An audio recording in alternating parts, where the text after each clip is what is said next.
ലഹരിയുടെ വഴിയിലേക്ക് ഇനി പ്രവേശനമില്ല. തൃക്കാക്കര നഗരസഭയെ ലഹരി മുക്തമാക്കുക എന്ന ലക്ഷ്യത്തോടെ ഹൈബിയുടെ എംപിയുടെ നേതൃത്വത്തിൽ ആരംഭിച്ച നോ എൻട്രി ക്യാമ്പയിന് ആവേശകരമായ തുടക്കം. ലഹരി മാഫിയക്കെതിരെ ജനകീയ പ്രതിരോധം തീർക്കുന്ന ഈ പദ്ധതിയുടെ ഉദ്ഘാടന ചടങ്ങിൽ നടൻ അജു വർഗീസ് നടത്തിയ വെളിപ്പെടുത്തലുകളും ഇപ്പോൾ ശ്രദ്ധേയമാവുകയാണ്. ലഹരി വിമുക്ത സമൂഹത്തെ കെട്ടിപ്പടുക്കുക എന്ന ലക്ഷ്യത്തോടെ തൃക്കാക്കര മുനിസിപ്പാലിറ്റി നടപ്പിലാക്കുന്ന 5 വർഷത്തെ സുസ്ഥിര ലഹരി വിമുക്ത പദ്ധതിയായ സേഫിന് തുടക്കമായി.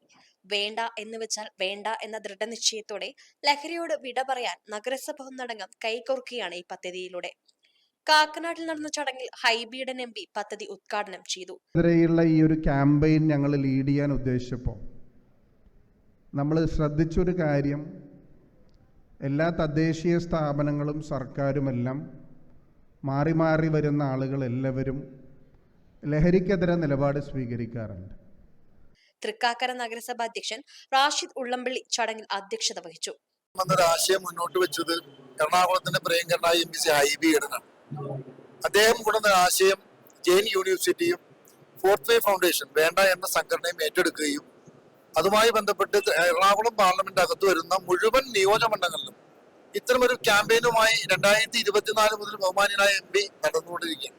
അതിന്റെ ഭാഗമായി തൃക്കാക്കര മുനിസിപ്പാലിറ്റി ഒരു കോൺട്രിബ്യൂഷൻ, ഞങ്ങളുടെ സഹകരണം, തൃക്കാക്കര നഗരസഭാ പ്രദേശത്ത് വിവിധ കലാലയങ്ങൾ, കോളേജുകൾ, മറ്റു കുടുംബശ്രീ ആശാവർക്കർമാർ, അംഗൻവാടി ടീച്ചർമാർ, മറ്റു വ്യാപാര സുഹൃത്തുക്കൾ എല്ലാവരും സംയുക്തമായി ഉൾപ്പെടുത്തിക്കൊണ്ടൊരു പരിപാടിയാണ് ഇത് അവതരിപ്പിച്ചത്. ജെയിൻ ടീൻ ടൂബി സർവകലാശാലയുടെ ഫ്യൂച്ചർ കേരള മിഷന്റെയും ഫോർത്ത് വേ ഫൗണ്ടേഷന്റെയും സഹകരണത്തോടെയാണ് പദ്ധതി നടപ്പിലാക്കുന്നത്. ക്യാമ്പയിനെ ഞാൻ സഹർഷം സ്വാഗതം ചെയ്യുന്നു. വളരെ നല്ലൊരു സംരംഭമാണ്. ഇതിന് ജെയിൻ യൂണിവേഴ്സിറ്റിയുടെ എല്ലാ പിന്തുണയും ഉണ്ടായിരിക്കുമെന്നും കൂടി ഞാൻ ഉറപ്പു തരുന്നു. സ്കൂളുകൾ, കോളേജുകൾ, IT മേഖലകൾ കേന്ദ്രീകരിച്ചുള്ള ബോധവൽക്കരണം, പ്രാദേശിക ലഹരി വിരുദ്ധ സെല്ലുകളുടെ രൂപീകരണം, ബോധവൽക്കരണ റാലികൾ എന്നിവ പദ്ധതിയുടെ ഭാഗമായി നടക്കും. ചടങ്ങിൽ മുഖ്യാതിഥിയായിരുന്ന നടൻ അജു വർഗീസിന്റെ വാക്കുകൾ ഏറെ ഗൗരവത്തോടെയാണ് സദസ്സ് ഏറ്റെടുത്തത്. ലഹരിക്ക് പ്രാധാന്യം നൽകിയ കിളി പോയി എന്ന സിനിമയിൽ അഭിനയിച്ചതിന് ശേഷമാണ് ലഹരിയുടെ ദൂഷ്യവശങ്ങളെക്കുറിച്ച് താൻ കൂടുതൽ ബോധവാനായതെന്ന് അദ്ദേഹം പറഞ്ഞു. 13-ൽ A സർട്ടിഫൈഡ് ആയിട്ടുള്ള കിളിപ്പോയി എന്ന് പറയുന്ന സ്റ്റോണർ ജോണർ എന്ന് പറഞ്ഞ സിനിമയിൽ ഭാഗമായ ആളാണ് ആസിഫ് അലി ഞാൻ.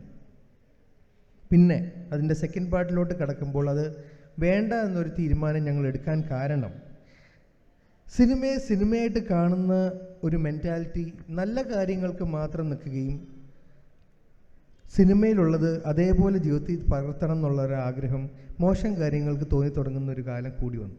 ഒരു കാര്യം, സിനിമയിൽ മോശമായിട്ട് എന്തെങ്കിലും നടന്നാൽ അത് പെട്ടെന്ന് ജീവിതത്തിൽ ചെയ്യാൻ ഒരു ത്രില്ല. എന്നാൽ നല്ല കാര്യങ്ങളും നല്ല ആശയങ്ങളും സിനിമയിൽ വന്നാൽ അതൊരിക്കലും ജീവിതത്തിൽ പകർത്തത്തില്ല. അപ്പം അങ്ങനെ വരുമ്പോൾ നമുക്ക് തീർച്ചയായിട്ടും അതിലൊരു ഉത്തരവാദിത്വം ഫീൽ ചെയ്തു തുടങ്ങി. യോഗത്തിൽ രാഷ്ട്രീയ സാമൂഹിക രംഗത്തെ പ്രമുഖർ ലഹരി വിരുദ്ധ പ്രതിജ്ഞ ചൊല്ലി.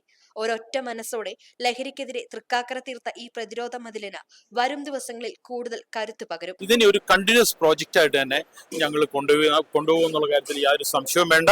ലഹരിയുടെ പടുകുഴിയിൽ നിന്ന് ഒരു തലമുറയെ കാത്തുരക്ഷിക്കാൻ തൃക്കാക്കര നഗരസഭയും ഹൈബി ഈഡൻ എംപിയും കൈകോർക്കുമ്പോൾ അത് കേരളത്തിന് തന്നെ ഒരു മാതൃകയായി മാറുകയാണ്. 5 വർഷം കൊണ്ട് തൃക്കാക്കരയെ ലഹരി മുക്തമാക്കുക എന്ന ലക്ഷ്യത്തോടെയുള്ള സേഫ് പദ്ധതി വരും ദിവസങ്ങളിൽ കൂടുതൽ വിപുലമായ ബോധവൽക്കരണ പരിപാടികളുമായി മുന്നോട്ടു പോകും. സിനിമയിലെ ലഹരി ഉപയോഗം യുവാക്കളെ സ്വാധീനിക്കുന്നു എന്ന തിരിച്ചറിവിൽ നടൻ അജു വർഗീസിനെ പോലെയുള്ള താരങ്ങൾ സ്വീകരിച്ച നിലപാടും ഈ പോരാട്ടത്തിന് വലിയ കരുത്തു പകരുന്നു. ഒരൊറ്റ മനസ്സോടെ ലഹരിയോട് വേണ്ട എന്ന് ഉറക്കെ പറഞ്ഞുകൊണ്ട് തൃക്കാക്കര പുതിയൊരു ചരിത്രം കുറിക്കുകയാണ്.